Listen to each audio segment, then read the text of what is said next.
information that's being printed out in the stream, and then we don't actually ever use that information. So that's what I'm going to try and do today, is just get that information displaying somewhere so that we can look at it. And again, this is very tricky code, the code that we've been working on for the past couple days. I guess it's been about 2 weeks of working on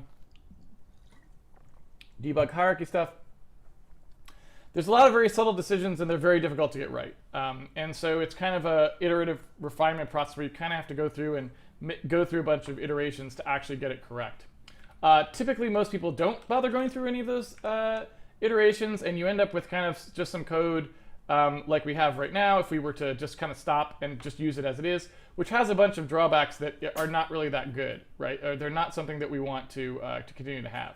So it's kind of important to make sure that you spend enough time to sort of smooth out those rough spots until it's actually clear that it's able to do the things that you really wanted it to do, and not that it's able to do the things you really want to do in a concise way, and not that you are able to do the things you want to do with a tremendous amount of like overhead or weird work on the usage side, right? A lot of debug systems end up with these huge things you have to do to use them, and that kind of defeats a lot of the purpose of actually doing the debug system in the first place, right? So here is the thing that we're doing is in terms of dumping data out. And you can see here that we've got like our data block begin and our data block end, and in between there we put out a lot of values here. These values are the elements of the entity that we're talking about in this particular case. And so what I want to do is, and those are going into the stream. What I want to do is gather those kind of back up again inside the debug code, just like we were collating profile regions. I want to gather those back up again into something that I can display, right? So in order to do that, what I have to do here is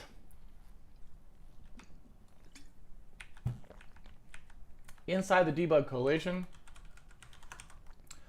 wherever that lives, there it is. Inside the debug collation, I have to do a bunch of work, just like I was doing with the blocks here for profiling.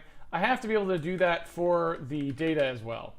So what I'm going to do is I'm going to basically follow the exact same process, where when I hit an open block, right, I'm going to say, okay, when a block gets opened, I'm going to allocate a new one here, and this is going to be for the data, and then I'm going to fill out this information here. Now, the interesting thing about this is if you look, for the most part, this sort of stuff can be almost entirely, again, sort of shared between the two pieces of code, because all of this stuff is essentially the same thing, right? So the only thing that really changes, if you look the way this actually works, you can see that there's this concept of chaining that we're doing here for these debug blocks, where in one case I would be putting it on the code block, so like up in this one here, I'd be putting it on the code block, but in this case here, I would be putting it on the data block, right? So there's a data block chain and a code block chain. It's not really a chain, it's just a little stack. I mean, it is a chain, but it's conceptually just a stack. Whatever the last one that's open is, that's the one that we're working with or whatever.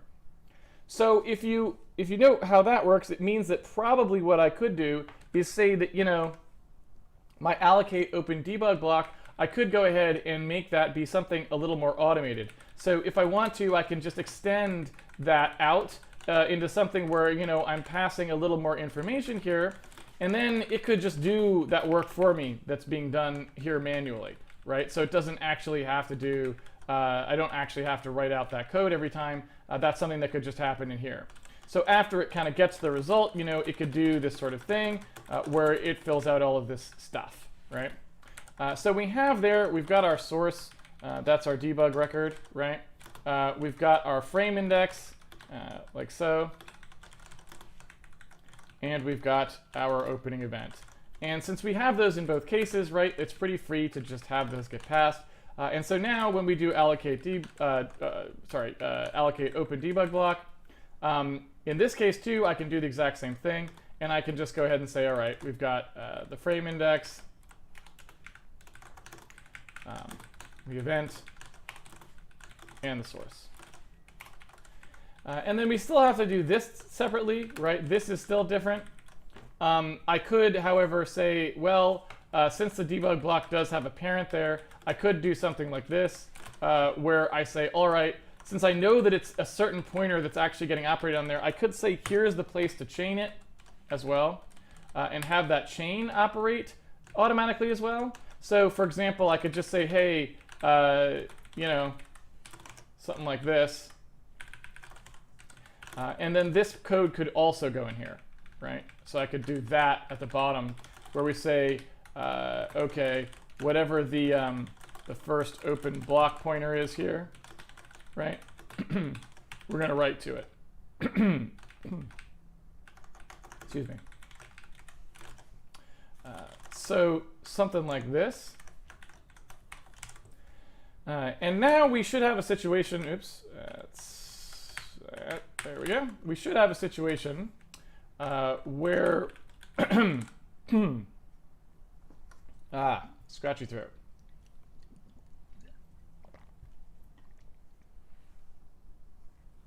We should have a situation where all of that stuff is now handled automatically for us, and nothing particularly weird is happening. So let's see here. It looks like I got a parameter error there. So U32 debug record, debug event, open debug counter 3 from debug event to debug record. So it looks like these are in the wrong order here. Frame index event source, frame index event source. And here I did them frame index source event. So that's just a slight order problem. So there we go. And that's it. So now that we've got that, again, the closing stuff is very similar, but presumably since all of this interior stuff is going to be different, I don't know that it's going to have the same kind of a, for lack of a better term, the same kind of a sharing as the other one will be. So I'm going to start by kind of, I guess what I will do is I'll grab at least the whole thing and then kind of trim just so we can see the structure of it a little bit better. So in here, right, if I've got this sort of get record from scope thing, the clocking and all this sort of stuff, we don't really care about that stuff. So in general, I could say that this stuff doesn't really matter here. And similarly, like frames in between begin and end spans and that sort of stuff, this is not really a span situation. So in theory, this stuff is pretty much good to go. Nothing particularly weird there. It's all fine. So mostly all we really want to do is just deallocate the open debug block whenever we actually get here, right?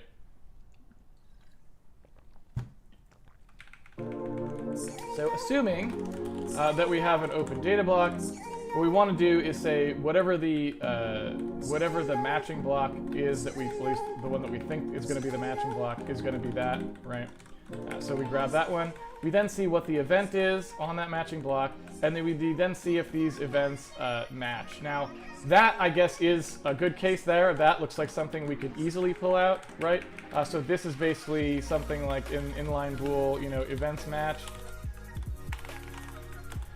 And in this case, it's just going to do exactly what it does right there. And so that would be something where we have two debug events. You know, we've got debug event A and debug event B. And in this case, we would just say, like, okay, we've got A, we've got B. We just want to know if they're the same. A and B, and A and B. So that is that. I don't know why I bothered putting an if statement there. Just left over from where I cut and pasted. So that's whether or not the events match. And so I should be able to do something now where I just say, like, okay, you know, this is really an event if events match. And I could actually call this events are equal. And so in here I could say, like, all right, let me actually see if I should call it that or match. So debug event has what in it exactly? Platform, handmade, platform, debug event.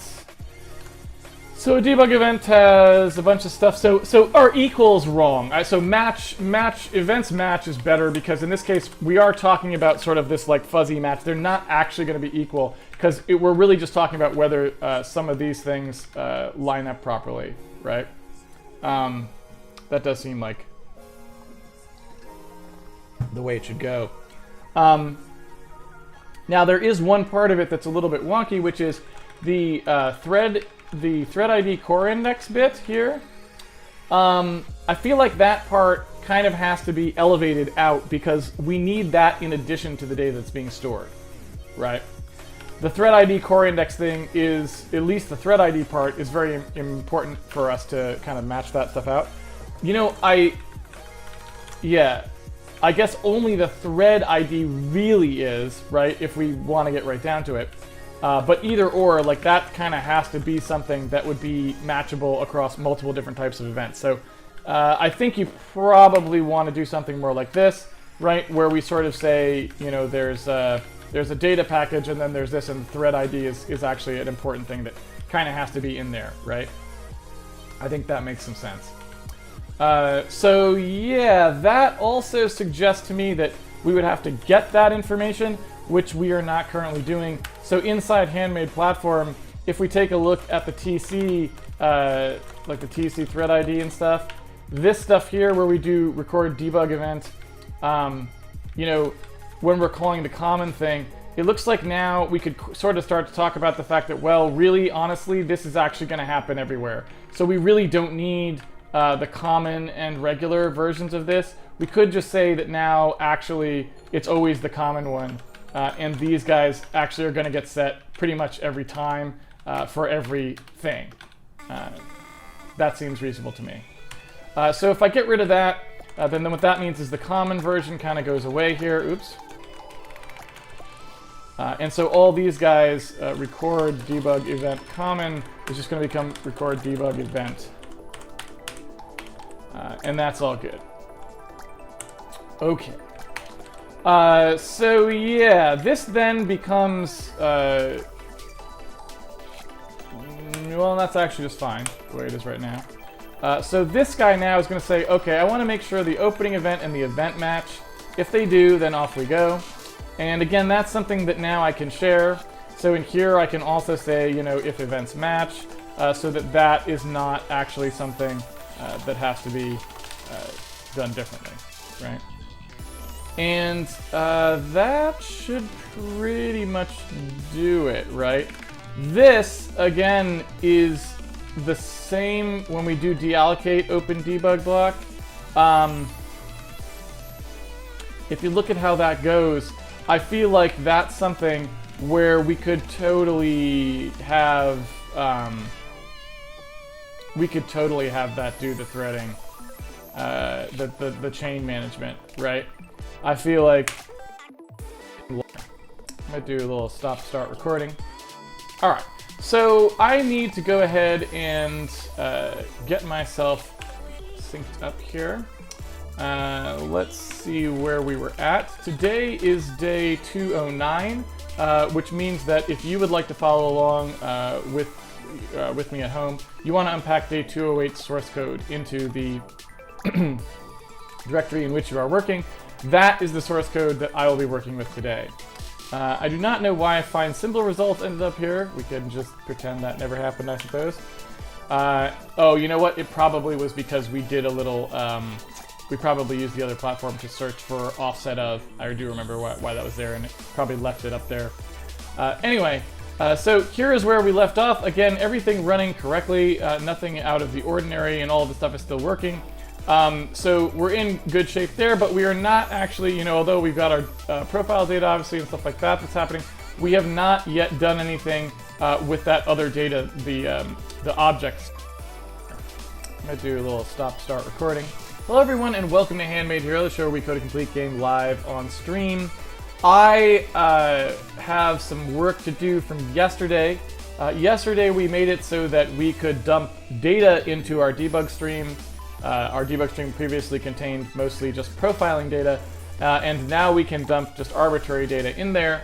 And so now that we've done that, what we would like to do is have ways to gather up that data and display it so that we have kind of a nice convenient way to put anything that we want to put into that stream. So that's what I've got to do now, because we got just to the point where we would start implementing that yesterday, and then we were done with the stream. So today is the day that we start to tackle that problem. So I'm going to go ahead and do exactly that. That is after I adjust my chair, which apparently is not adjusted properly, and that's obviously no good, you know. Nobody wants a maladjusted chair adjusted properly. That is after I... So I'm going to go ahead and do exactly that. We start to tackle that problem. So I'm going to go ahead and do exactly that. That is after I adjust my chair, which apparently is not adjusted properly, and that's obviously no good, you know. Nobody wants a maladjusted chair. All right, so I need to go ahead and get myself synced up here. Let's see where we were at. Today is day 209, which means that if you would like to follow along with me at home, you want to unpack day 208 source code into the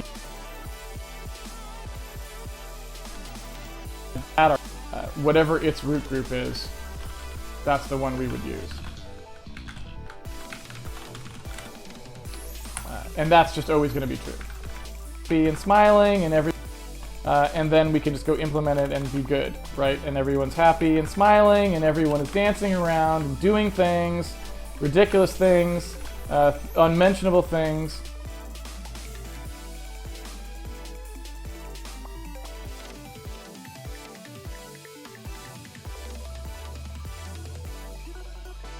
And doing things good, right? And everyone's happy and smiling and everyone is dancing around and doing things ridiculous. And everyone's happy and smiling and everyone is dancing around and doing things, ridiculous things, unmentionable things.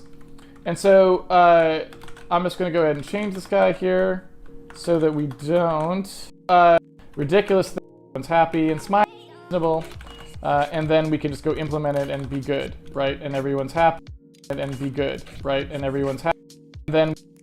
And then we can just go implement it and be good, right? And everyone's happy and smiling and everyone is dancing around and doing things, ridiculous things, unmentionable things.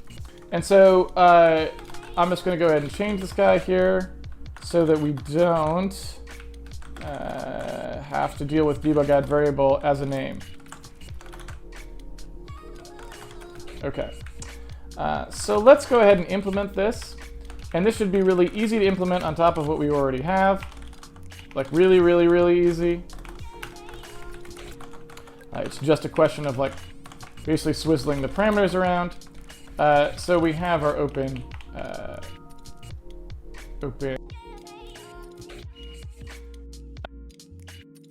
like you can actually see that we are actually to start. I see if anyone has a very on-topic here. This is starting to feel pretty good. It's starting to come together. We have a lot of consolidation to do, but I'm pretty excited about that. I don't have a whole lot of time for Q&A today. I gotta go relatively soon, but I'll just briefly see if anyone has a very on-topic question that I could answer. And then tomorrow we'll kind of be like crushing this down some more and getting a little bit more sort of I don't like to use the word clean code or dirty code because, again, I think it has a lot of bad ramifications that people think about. But as you've seen, as I kind of do this debug code thing, it's kind of willy-nilly and all over the place. And that's intentional, right? It's like I don't want to think about how to make sure that this stuff all lines up nicely until I see the lining up actually start to click. And it's starting to get to that point now, so things have to kind of consolidate down now that I see, if you will, I see the worldview that the code is starting to take. I like that debug buffer concept where everything's running out to the buffer, and then there's this collation process, and that gathers up data and profile together because now those things can unify, and we can have things that show us where we were in our profile as well as where we are in our data, and those are together, and I'm really liking the way that's coming together. And so as that starts to come together more and more, that's when we start to make the code more rigorous. That might be a better name for it than clean. To start to do some things where we're not quite so confused about where everything is and how it's lining up.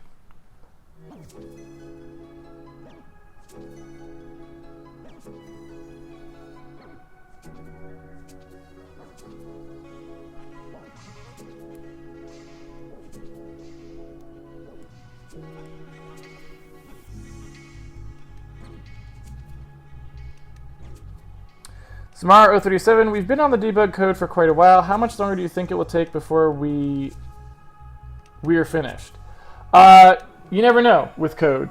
If you have a specific deadline where you're like, we need to finish this by a certain time, then you can always decide to cut things and scope it to a certain extent. But in terms of when you're just trying to work out a system and you've sort of said, I'm going to spend some time to make this correct, then you never really know how long it will take to make it be proper. Yeah, and again, I really don't super love the fact that people get impatient when working on code like that. If it doesn't make good streaming, then I apologize for that, obviously. But at the end of the day, this is really what actual serious programming looks like, right? This is what you're actually expected to do. And if you can't keep track of this in your head and make this be a relatively easy, short task, meaning if 20 hours of debug coding, or if 20 hours of coding, which is what this probably is, well, it depends whether you count the profiling or not. If that's a lot of time to spend on code for you, that's a real bad sign, right? This should be like half a week's work of your programming, right? It should be something you don't even think about. The amount of time we spend on the debug code right now should be a triviality to you. And if it feels like a lot more than that, if that's just because we only stream an hour a night, that's fine. But if it feels like too much, or like it's taking too long, that's, I would say you really, either you just don't want to be, an engine coder, and that's fine too, right? No, you don't have to be one kind of coder or another. But if you're serious about engine coding, this should, you want to reassess that mindset. Like, this should be a trivial amount of code work to you. It should not feel like anything, right? So I would say definitely, if that is feeling like a thing for you, assess whether that's just because it's a stream or not. But if it's because of the amount of actual coding, that's a bad sign, and you should try to figure out a way to fight that feeling. You should try to figure out a way to invest yourself more in seeing how the code comes out and enjoying that process of getting it into good shape, because that's really crucial to being a good programmer, is enjoying that process of refining it and working it. It's sort of like, if someone asks you to model a cup out of clay and you just like stick your finger in it and go, here, it's a cup. And then another person spends like several hours making this like beautiful cup. It's like, you want to be the second guy. You don't want to be the one who's like, well, I'm just going to drink out, I just want to see some water in it. I don't care like what it looks like, right? So it's really important to like get that mindset right.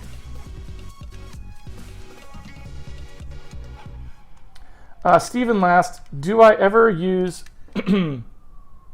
data breakpoints? I find them helpful when some value is changing somewhere, but you're not sure where. Yes, I do. The reason you don't see me use them very often on stream is sort of a holdover from the fact that when I was originally learning to program, pretty much probably for the first 20 years or so of programming, data breakpoints were extremely unreliable or didn't exist.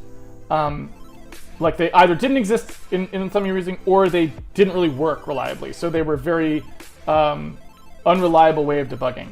And so I'm used to debugging without it, if that makes sense. And the fact that I'm used to debugging it without it means that oftentimes I probably do something by putting code in and running it that way, thereby simulating a data breakpoint like this thing that I did just a moment ago, right? This thing right here. You could have done it with a data breakpoint, which is presumably why you were asking the question. I tend to just type it in because that's like my reflexive habit. Now, data breakpoints are much more reliable now than they used to be.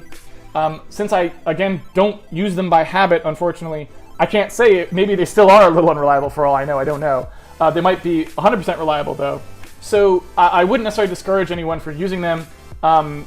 Be aware that they have been unreliable in the past, and if you start to see that they are, like, obviously don't use them, but assuming that you are finding that they are reliable for you, they're totally fine, and they do exactly what I just did. So they're, it's not because I think there's something wrong with them. It's really more just because for most of my formative programming, they simply didn't work.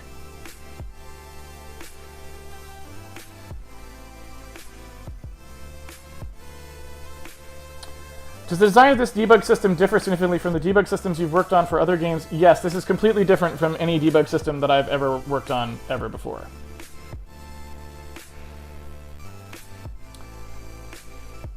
In fact, it looks nothing like any debug system I've ever written or used for that matter, although there probably are some out there that look like this, it's just I haven't used them. Chronal Dragon, not super on topic, feel free to skip. How do you treat GL handles in your own... Chronal Dragon, not super on topic, feel free to skip. How do you treat GL handles in your own code? Are they handled by the asset system or by something else? That depends quite a bit on the circumstance. It's a tricky question. I think probably if you don't mind saving it for down the road when we do the renderer, it would probably be better to do it at that time. Or you can post on the forums. We could do it there. It's a bit involved.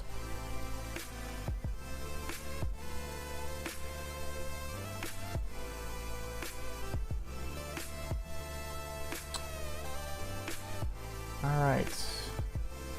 I think I've got all the cues here.